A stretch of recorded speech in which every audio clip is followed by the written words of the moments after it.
afternoon, everyone. I'm the Lone Ranger, and welcome back to the Lone Ranger podcast. We got a great show for you today. Before we get started, just want to say thank you for everybody that's still supporting the Lone Ranger platforms on Instagram and TikTok and YouTube. If you aren't following, you need to follow me at the Lone Ranger '08 on TikTok and Instagram, and look up the Lone Ranger podcast on YouTube and look for the Lone Ranger symbol. But jumping right into business, we're going to continue on our series that we have been going over for the past few weeks, which is Trust the Process, the art of closing the deal. We are almost done, and I want to thank everybody for their support. And I hope all that information that I was giving to you guys out there, I hope it's helpful if you've been using it. But just as a recap, we started off from the beginning. We started with the foundation of fact finding and introducing ourselves to the prospect. We went on to the qualifying phase to see if they can actually purchase the product or the service that you're offering. And then from there, we did some fact finding to, discover the why behind the numbers, right? And we went through a discovery phase of uncovering some problems. And now that we've done all of that, now it's time to actually move forward with the presentation, what we have to offer. And that's what we're going to be discussing today, which is the setup. The presentation knocks it down. So after you've done all that fact finding and everything like that, it's time to set up the presentation. So that's the first part. So you want the prospect to agree that the problems that you discovered are serious and that they need to be solved right now. And this is going to begin the actual sales process itself. You matching the problem with the solution. Okay. Now, when you move forward with setting up, you want to ask them a few questions because you want to make sure that you're not forcing them to do anything. So the most important thing is you wanna make sure that they are on the same page with you because you don't wanna call them back with numbers and they're saying, "Oh, I didn't agree to move forward with anything." So you always wanna confirm before you set up any presentation, and one of these questions that you can get to acknowledge that the problem needs solving are simple. You can ask them how important this is to them right now to solve, or how long has this problem been going on for you, or how big of a problem is it for you right now? These type of questions are open-ended, and it gets them to, kinda explain the priority as far as how they wanna get these debts or this problem taken care of. You see what I mean? Like, if you ask them how big the problem is, and they tell you that it's a major problem, then when you go to present your numbers and they give you some kickback, you can tell them, "Hey, well, look, you said this was a major problem right now." What you're doing, when you're setting up the presentation is you're getting some more ammo, if you will, that you can use in your presentation when they do the inevitable, which is kickback.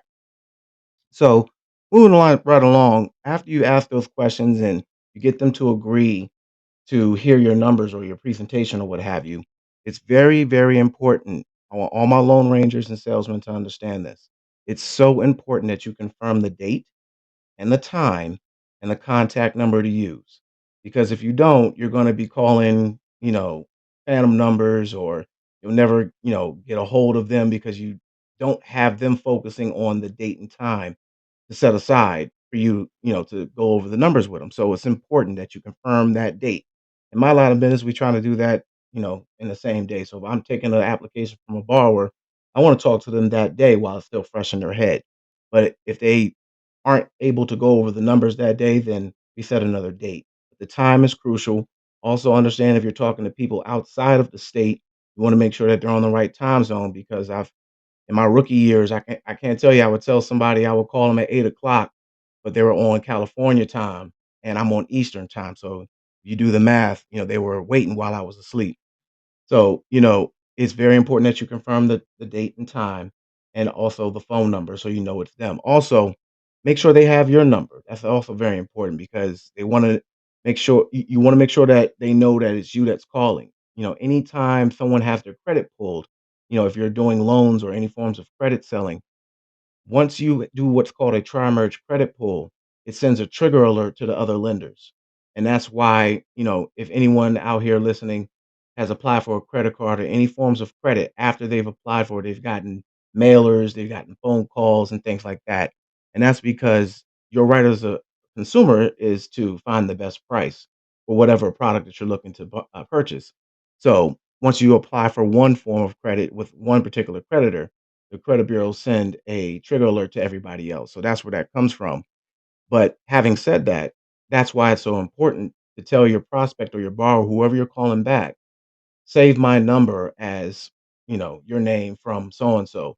That way, when you call, they know it's you. So after all of that, one thing you also want to make sure you confirm before while you're setting up the presentation is you want to confirm if they have, access to their email or if they'll be by a computer while you're going over the numbers and also have a fresh, clean sheet of paper to write down the terms. And the reason why is because a lot of disclosures, I mean, it's 2024, we're in the digital era, a lot of disclosures and, authorization forms that need to be signed by the prospect or the borrower, they're done digitally now. So while you're going over the numbers, they have access to their email or they're by their computer. So when you're done, you can just send it straight over there right away. And you can walk them through everything and, it's all one fellow swoop. So that's one of the most important things that you want to make sure that you note when you set up the presentation, okay? You wanna set up the date, the time, confirm the number, give your number, and confirm if they're gonna be in front of a computer or have access to their email. Now, once you've done all of that, you've drawn the numbers up, it's time for the presentation. It's time to match the solution with the problem. So here are some things that you need to understand about the presentation, the psychology about it. All it basically is just highlighting the benefits and opportunities for the borrower to take advantage of, and also going over the numerical parts of the product or service that is up for purchase. That's basically what it is. Okay. And don't treat it as anything else but that. Okay. You're going over terms and you're matching the problem with the solution, okay? You're explaining the benefits and values that they can take advantage of with the product, okay? Now, when you're going over your numbers, one of the things that you need to understand, the numbers are the numbers, okay? It's cut and dry. 4.75% doesn't mean anything else than 4.75%. Wish we had those numbers again, right? I remember back when we were originating back in 2020 when we were getting 2.25% rates, some things were selling like hotcakes. So, getting a 4.75% now, God knows how many loans we can close, right? So, any rate, so one of the things you want to emphasize again with the presentation is you want to point out the problems that the product is solving for them. Okay. In my line of business, if someone's calling and asking to take out cash to pay off debt, well, my problem that I've identified is debt that the borrower wants to pay off. And my solution is a cash out refi that can help them do that. Now, when you're explaining the benefits to them, you want to make sure that you give some emphasis on it. You wanna say it with passion because if you don't believe that it's gonna solve their problem, they're not gonna believe it either. So, make sure you say whatever the loan is doing for them with passion, okay? Now, you wanna get them to acknowledge that the product is accomplishing their goals because if without an acknowledgement or several acknowledgments as you're going over the numbers for 'em, it's a clear indication that they're not biting, right? So you want to make sure that you get them to acknowledge that the product that you're offering is solving their problems. When you get that acknowledgement, that means that they're on board either all the way or they're on board, but they still may have some questions before they give you the official green light. Either way is good. Okay.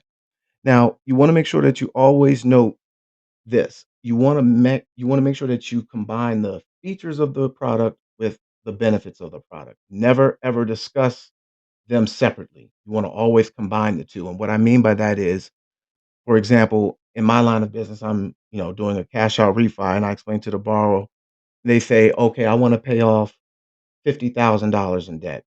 I would say, well, one of the features of this cash out loan is that we can go to 80% of the home's value, which gives us XYZ an amount of equity, which is going to be able to pay off your debt and help save you some money each month, which is one of your goals. Is that correct? The transition from the feature to the benefit was the which means part. So when you're explaining the features, use the which means, wording to tie in the benefit of that particular product. You can say, "Hey, if you're a car salesman, one of the features of this Ferrari, sir, is that it has 450 horsepower, which means that it has neck breaking speed when you hit the gas." So that's how you tie things in. Now, once you have gone over the numbers and make sure that you're not going fast, you're getting confirmations. If you ask them to write things down, they say okay, or they tell you to continue once they've written something else down. That lets you know that they're paying attention. That's very key because if they're not paying attention or if they're not writing down information or if you're going too fast, then you're gonna lose them, okay? Remember, this is most of the times, this may not be a face-to-face interaction. If it's a face-to-face interaction, it might be a little bit different as far as gauging their attention because they may have come into the office to see you versus someone in my line of work or someone who else is a loan officer, they may be working at a call center and may never ever see the borrower. So, you know, tone, your body language, all of that is pertinent when you're going over the numbers. Like, they can hear you if you're slouching in your chair. They can hear you if you're tired. They can hear you if you're not really prepared. They can hear that in your tone. So all of that is very important when you're going over the numbers, getting that confirmation. Now, once you've completed everything and you've presented all the numbers, you've explained the benefits, the features, and all that good stuff. Now you want to confirm if they're ready to move forward to the next phase, which is signing the document. Now, one thing that you want to make sure that you know, you're always going to get objections. Okay, every sale and presentation is not going to go smooth. Sometimes there's going to be questions, sometimes there's going to be objections. Now, one thing that I want to make sure that all my Lone Rangers know is that in sales, objections are opportunities to close. Okay. A simple no to a offer doesn't necessarily mean a no. It may mean, "No, I'm not gonna move forward until I get clarification about something," or, "No, I'm not gonna move forward until you revise whatever it is that you're offering that's a little bit more tailored to my liking." So, objections and questions are buying points and sales opportunities, so welcome them, okay? One thing I can tell you in my career, in my earlier years, I used to take offense to it. I used to take it personally, rather than looking at it from a business aspect and trying to understand why they are saying no. What pain points am I not pressing, or what problems am I not solving, or what matters am I not getting to the bottom of? You see what I'm saying? It's more psychological than analytical. Excuse me. So understand if you're going over the numbers and when you're done and they have questions or if they have objections, we'll follow up with the next episode on how to handle objections, but there's ways that you can handle it to get them back on track or to build the rapport or build the yes. Okay. Now, does it all make sense or how's that sound? Are great ways to confirm if you're on the same page and that they are with you on this sale. So after I go over all the numbers with my borrowers, I go over the accounts we're paying off. I go off the cash they may be getting. I go over everything that the loan is going to do for them, and then also discuss the numbers. Once I'm done with everything, and I'm getting ready to go to the next stage, which is getting them to sign the documents, I say, okay, so that pretty much wraps up the numbers. Does all of that make sense? And just wait for them to say yes or no. If they say no, then I'll just dive deeper into it and ask them like, what parts aren't you understanding, so on and so forth. But you know, confirmations are good when you're trying to sell because it's basically the prospect saying, yes, I want this product. Yes, I want this service. Getting them to confirm those things is how you move them forward on the process. So after you get them to confirm that everything is good and you're ready to get them to sign, one of the things that you want to make sure is that one, you don't oversell. Okay. Get the confirmation, move forward. If you get an objection, address it and then move forward. Okay. Don't say, do you have any other questions or anything else? That stirs up more doubt in the prospect. And they're going to start asking more questions, and then next thing you know, a whole can of worms have been opened, and you may have just killed your deal. So keep keep it short and simple. Okay. The acronym is KISS. I learned that from one of my managers at Freedom. She said, Jay, sometimes you can, you know, knowledge dump because after 20 years, you learn a lot. So sometimes you tend to knowledge dump sometimes, and it can come off as an oversell. She said, Jay, remember the KISS acronym. Keep it short and simple. Okay. So if there's an objection when they say, "Oh, I don't like the interest rate. I don't want to be locked in for 30 years." I'll have a typical rebuttal to that and say, "Hey, I understand the rates are kind of high, but look, we have a program here at our mortgage company that offers an insight on the market and on your on your product. And if the rates trend downward, and we can qualify you for a lower loan, in the next, whenever the rates go down, we'll reach out to you and let you know. This can kind of leverage you against having a high interest rate for, X amount of years. Or they may say, I like the savings, but I don't like the monthly payment.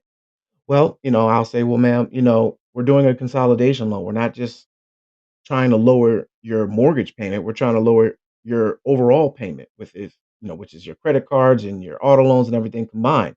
You pay $3,000 a month, including your mortgage and everything else. Now, instead of 3,000, you're paying 2,000 a month and saving $1,000. So technically, you are paying less than what you're paying now. Would you not agree? Things like that, overcome those objections and, get their authorizations. And then once you do that, then one of the easiest ways to get them to move forward, I say, okay, the next steps, I just need your authorization on a few forms. Or I might say, I need you to give me the authorization on these disclosures, which are the written forms of everything we spoke about.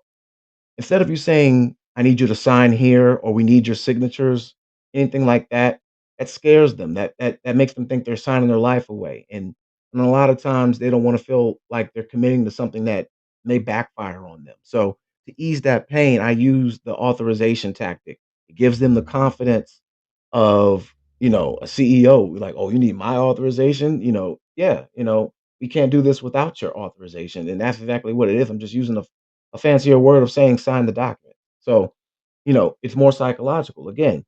So, once you get the signed disclosures, or, anything like that, like just use that tactic. Just say, "Hey, I need your authorization on these forms to move forward." Or in order to move forward, I just need your authorization on these things or something like that. Or where we go from here, I just need your authorization on these forms. And that breaks down that wall. But once you get the signed disclosures and, all the pertinent documents you need, like income documents or anything like that, get everything you need to get into processing. Now we move on to the next step, which is keeping them on track and also additional follow-ups.